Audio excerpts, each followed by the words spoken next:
Avanzamos un poquitito más en este texto en donde Jesús tiene este diálogo con Nicodemo. Ya ayer hacíamos una introducción, pero ahora vamos a centrarnos en la invitación que Jesús hace a Nicodemo.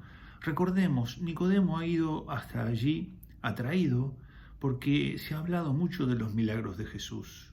Nadie puede hacer lo que tú haces si Dios no está contigo. Evidentemente, Nicodemo comprende que las cosas que se han manifestado a través de Jesús no pueden explicarse por cuestiones puramente naturales, de manera que reconoce la presencia de Dios en esos hechos, en esos acontecimientos que Jesús ha realizado allí en Jerusalén.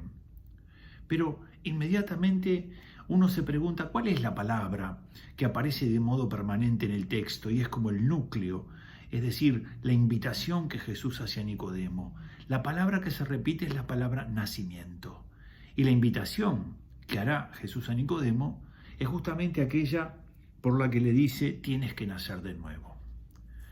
Veamos brevemente qué es lo que pasa con esta invitación que Jesús hace, tienes que nacer de nuevo.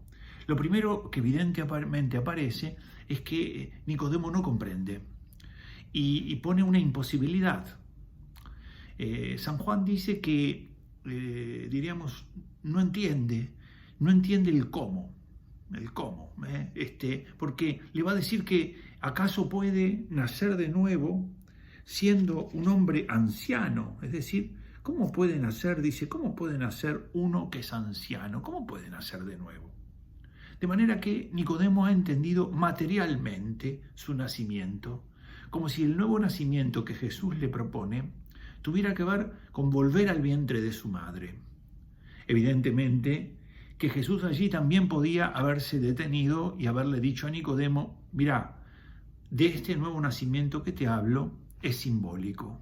Es decir, no es un nuevo nacimiento real, sino que es una realidad simbólica. Y entonces, de alguna manera, se terminaría esta intriga que se encuentra en el corazón de Nicodemo. Pero Jesús mantiene la afirmación inicial, es decir, es necesario nacer de nuevo. Es necesario nacer de nuevo. En verdad te digo, es necesario nacer de nuevo. Y Nicodemo, que vuelve a preguntar, se encuentra con que ahora Jesús le devela el cómo. Le dice, tienes que nacer del agua y del espíritu. Del agua y del espíritu.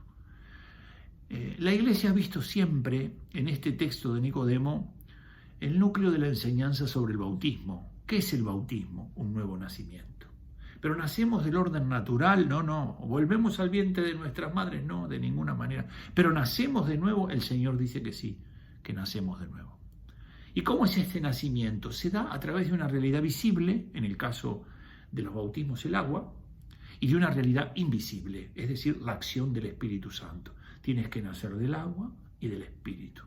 ¿Y qué es lo que acontece por medio de esa realidad? Hay un nuevo nacimiento, es decir, el hombre llega a la vida nueva. Santo Tomás de Aquino habla de la regeneración espiritual. Dice que así como el Señor había mostrado a través de esos signos, a través de esos milagros, ese poder sobre las realidades temporales, sobre las realidades materiales, ahora, mediante la regeneración espiritual, por la gracia se dispone a transformar los corazones. Y esta invitación que el Señor hace ha encontrado en Nicodemo un obstáculo, que es el cómo. Y aquí me quiero detener un minutito en algo que nos pasa a casi todos. Habitualmente nosotros pensamos que los caminos que Dios toma deben ser comprensibles para nosotros o que debemos conocerlos. Y habitualmente cuando algo que acontece no entra dentro de esos parámetros que tenemos, lo primero que decimos es, esto no debe ser de Dios. O por lo pronto lo ponemos como bajo signos de interrogación. Porque nuestra cabeza funciona de esa manera. Si lo que Dios hace yo no lo comprendo, o de alguna manera no está dentro de esos cánones que yo tengo establecido como forma de actuar de Dios, entonces no viene de Dios y me cierro. Y esto es lo que a veces pasa con ese cómo, que yo le llamo un cómo resistente. Uno se resiste a este Dios que viene y que viene de una manera que yo no lo esperaba.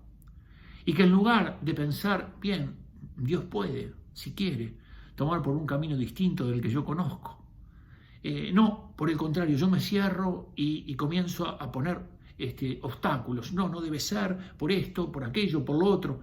Recordemos algo que acontece y que los apóstoles tienen que vivir, los discípulos, ¿verdad? El grupo cercano a Jesús. En un momento determinado el Señor va a llamar a Pablo, a Saulo. Y en un momento que aparece en el libro de los Hechos de los Apóstoles, Pablo va a querer hablar con los apóstoles y Bernabé será el nexo, va a acompañarlo para dar testimonio de Pablo, porque los apóstoles están temerosos, saben que es un perseguidor y piensan que puede haber una trampa. En cambio, Bernabé, que es de confianza de los apóstoles, va a ser el que va a mediar, el que va a acercar a Pablo con los apóstoles. Pero hay algo que acontece. Pablo va a decir, yo soy apóstol. Y ellos dirán, pero ¿cómo apóstol? Si no sos del grupo nuestro. El Señor, nosotros no vimos cuando te llamó. No estabas con nosotros en el ministerio que el Señor realizó cuando enseñaba y obraba milagros. ¿Cómo que eres apóstol? Es decir, se sienten interpelados porque lo que era habitual hasta ese momento comienza en Pablo a tener un elemento nuevo. Y es cierto, porque San Pablo mismo va a decir, para ser apóstol hay que ser llamado, yo fui llamado por él en el camino de Damasco y hay que ser enviado, y de la misma manera él me envió. Y los apóstoles tienen que aceptar que no solo, digamos, los caminos que yo conozco o los que yo, según mi comprensión religiosa, entiendo, son los que Dios puede tomar, porque sabemos bien que ya en la tradición del Antiguo Testamento se dice que insondables son tus caminos y qué irrastreables son tus destinos. Por eso cada uno de nosotros ha sido llamado por el Señor y a veces Él nos ha llamado a través de situaciones que a nosotros mismos nos cuesta comprender ese modo de llamado que ha tenido para nosotros.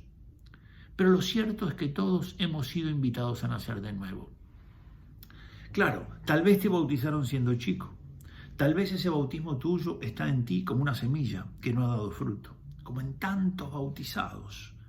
Muchísimos son bautizados en nuestra patria, en cambio el número de practicantes es pequeño. Es decir, se ha plantado la semilla en el corazón de la persona cuando era un niño, pero no ha sido cuidada, no ha sido regada, no ha sido abonada y el niño ha crecido desconociendo totalmente las enseñanzas de Cristo, no teniendo una relación con Él.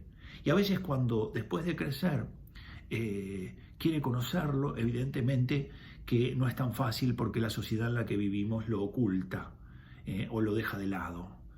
Y si no viene a través de la familia ese conocimiento, el Señor igual se las ingenia. Pero lo cierto es que ya no se vuelve tan sencillo para el jovencito. Lo que sí sabemos es que cada uno de nosotros está llamado por Él a dar, digamos, a dar testimonio de esa vida nueva que tenemos, esa vida que nos viene por el bautismo, esa vida que tiene que ver con las virtudes teologales, con la fe, con la esperanza y la caridad. La fe, la esperanza y la caridad. Virtudes dadas por Dios en el día del bautismo que nos disponen de la mejor manera para relacionarnos con el Señor y para relacionarnos con los hermanos. Ya no solamente de un modo natural, sino ahora asistidos por esta realidad sobrenatural que dispone nuestro corazón para vivir como hijos. Tienes que nacer de nuevo. No pierdas el tiempo. Si en ti está el bautismo, sopla sobre esa realidad bautismal que tienes para que ardan esas brasas que están en tu existencia. Pídele al Señor que el Espíritu Santo sople sobre ti para que puedas vivir como creyente, como hijo de Dios. Ojalá eso que el Señor le propuso a Nicodemo aquella noche resuena en tu interior de tu corazón y te preguntes por tu bautismo y te digas a ti mismo, ¿qué es lo que ha pasado? He sido bautizado, pero no vivo como cristiano. Y mi vida cristiana está ausente de las realidades cotidianas. Nicodemo era un magistrado judío, se sentía un poco acobardado de ser visto con Jesús, pero superando todos esos obstáculos fue a verlo de noche. Ojalá el Señor sople sobre ti esta gracia de que tu bautismo comience a florecer en ti y que tus virtudes, las virtudes teologales, puedan comenzar a ser los motores que dinamicen tu vida de cada día. No te pierdas vivir como hijo de Dios, es lo más importante. A veces en las reuniones que se dan en las parroquias todo el mundo quiere agregarse títulos para presentarse diciendo que es el encargado de tal cosa y el encargado de tal otra y el encargado de tal otra y que además tiene tal título y que hizo tal curso y que hizo tal cosa. Porque en el mundo en el que vivimos parece que esas cosas son las que de alguna manera hacen que seas más importante. Pero en la vida de Dios y en la iglesia, nada más importante que ser hijo de Dios. No te olvides, tú eres, por el bautismo, hijo de Dios. Que Dios te bendiga, que te cuide. Seguiremos introduciéndonos en este Evangelio según San Juan, que el Señor nos alcance la gracia de poder contemplar la belleza de su palabra, que nuestro corazón se llene del gozo de sabernos amados por Él y que podamos cada día con alegría vivir ese Evangelio como hijos de Dios.